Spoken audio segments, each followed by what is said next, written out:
What up, YouTube?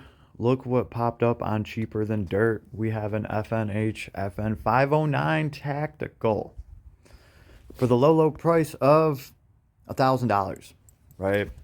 I was just kind of like looking at this and thinking, oh man, it would be really difficult for me to spend $1,000 on a 9 millimeter. Now, why do I say that? Well, because at this point, to to sell me a 9 millimeter for $1,000, that 9 millimeter needs to do something special. It needs to be better. It needs to be far above and beyond what a 9 millimeter does. Now, 9 millimeter as a platform is pretty impressive, right?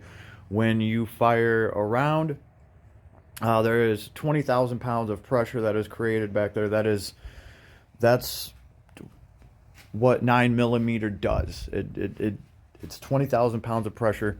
That's pretty awesome.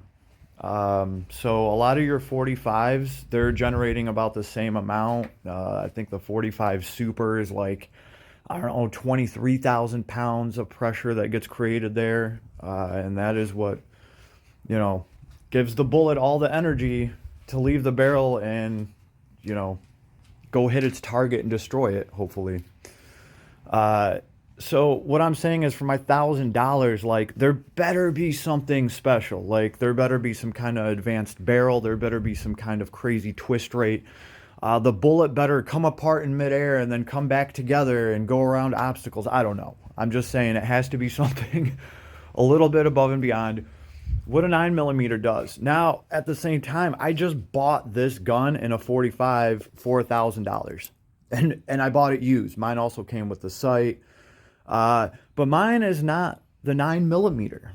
Mine is the 45. So why would I spend this much on a 45, but I wouldn't spend this much on a 9 millimeter?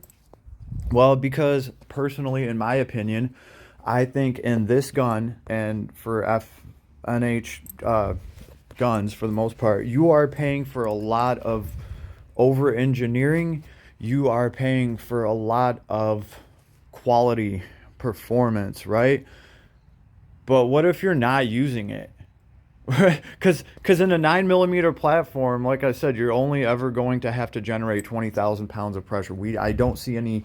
I mean, there's like the plus P 9 millimeter, but I don't see any 9 millimeter rounds that are like hot loaded that are going to generate more than that.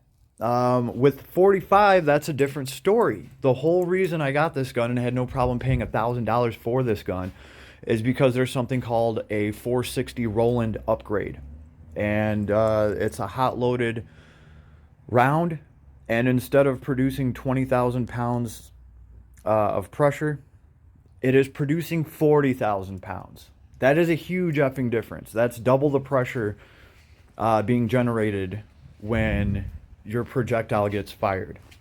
So the destructive energy that gets added to that is just mind-blowing. But the thing is, I feel like a 9 millimeter platform with the 509 here, you'll never use that, right? Like I'm willing to pay $1,000 for a gun that has a barrel that can withstand 100,000 pounds, right? Because I'm actually going to be putting 40,000 pounds in there and shooting this 460 Roland ammo.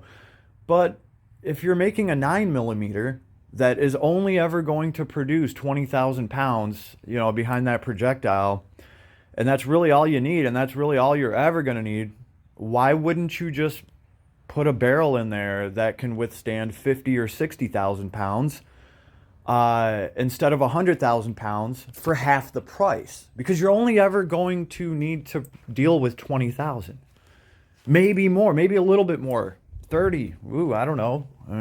Find some hot load or load your own. I don't know. I don't know what people are doing nowadays, but to me, that is the whole. That is what you are paying for, as far as I'm concerned. For this weapon, that is why I went and got the 45. Because I can actually do something with that extra quality that I'm paying for, right? It's actually going to help me. And I feel better with this gun knowing that chances are it's not going to blow up in my face, right? I don't know, but for a 9mm, I don't know. Leave me a comment. Let me know if you can justify this. I get it. This is an amazing design for a pistol. I get it because I have like the same freaking gun. I'm looking at it right now. It's the tactical version, right? Which, yeah, it's the same gun. Mine, yeah, even the same trigger, which I'd like to get some trigger work done on this, but it is the same gun. Mechanically speaking, I do believe they work the same. We just have 9mm in one and 45 in the other one. So, I don't know. Am I crazy? I'll drop $1,000 for the 45 because that can be upgraded to a 460 Roland. But I would not drop $1,000 for the FN 509 in 9mm because there's nothing I can really do with that.